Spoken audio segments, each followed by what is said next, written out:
a person is a TDA member. Look at this chart right here.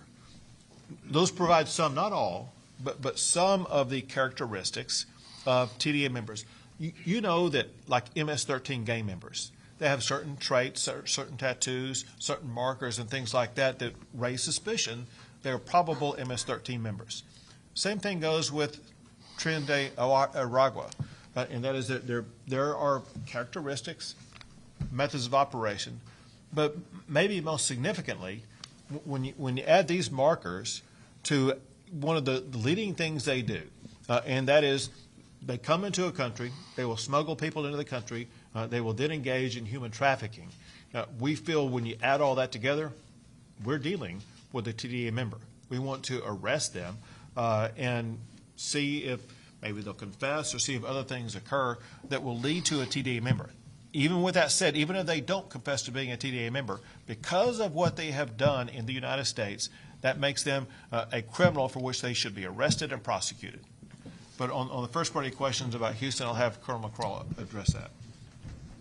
Yes, sir. It's not just in Houston, but around the state.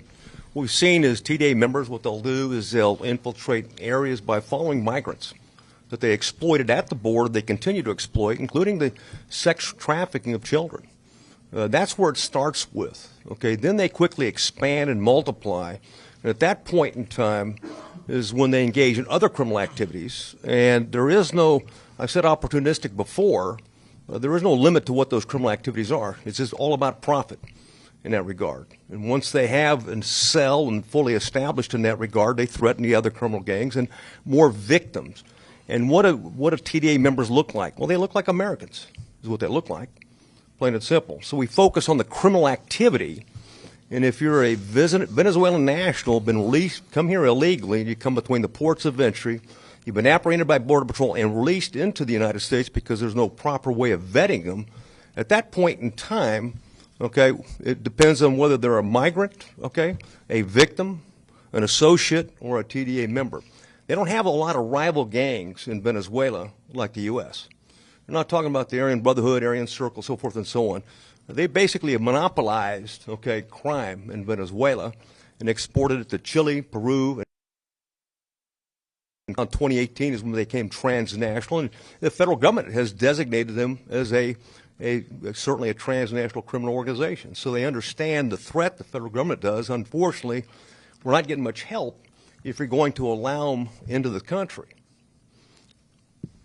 Excuse me, but you presented a map of Texas with a documented TDA activity marked in the Houston area. Right. That is what that particular red dot means.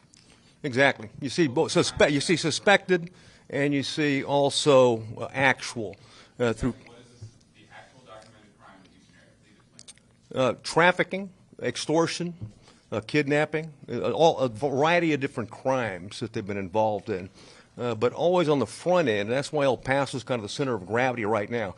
MS-13, MS-18, it was Houston because of the large relocation of Central Americans in this area. El Paso, Venezuela, is really ground zero at that point. One, because they continue to support the Juarez-related gangs involved in smuggling of people across the border. They combat with us. We deal with them daily in that regard. And as the governor pointed out, the riot that was created by TDA members and other associates from Venezuela that overran the guard positions, that's the type of attitude. When we talk about highly combative, anti-law enforcement, they combat security forces around the world. So it's a different animal, if you will, and understandably why the governor's concerned and expects us to be very proactive in addressing this particular threat. Go ahead.